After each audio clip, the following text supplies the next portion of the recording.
ఈ 4 లక్షణాలు మీలో ఉంటే మీరంటే జనం పడి చస్తారు. అవేంటో ఇప్పుడు చూద్దాం. నంబర్ 1 వచ్చేసి మీకు ఎంత కష్టం కలిగినా సరే, ఎదుటి వ్యక్తుల ముందు మీ కష్టాలని బయటికి వెళ్ళబుచ్చకండి.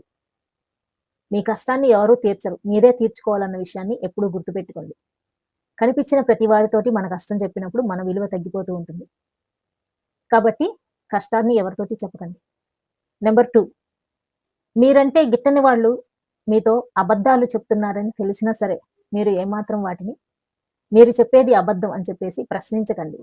ఎందుకంటే వాళ్ళు అబద్ధం చెప్తున్నారన్న విషయం మీకు తెలియట్లేదని వాళ్ళు అనుకుంటున్నారు. మీకు తెలిసినప్పటికీ కూడా తెలిసినట్టుగా ఉండకుండా, తెలియనట్టుగా మెయింటైన్ చేస్తే గంభీరంగా అనిపిస్తుంది.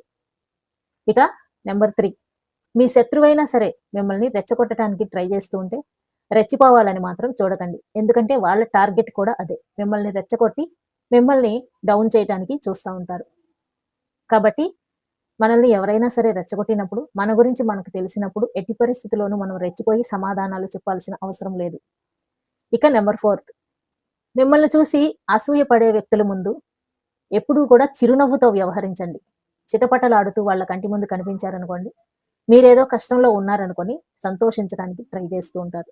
కాబట్టి మీకు ఎంత కష్టం ఉన్నా సరే, మీ శత్రువుల ముందు మాత్రం మీ పెదవుల పైన ఉన్న చిరునవ్వుని ఏమాత్రము చెరగనివ్వకండి.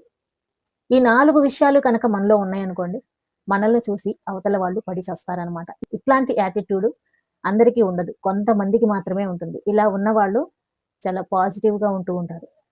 ఏ కష్టం వచ్చినా సరే ఎదుర్కొనే శక్తియుక్తులతో ఉంటూ ఉంటారు.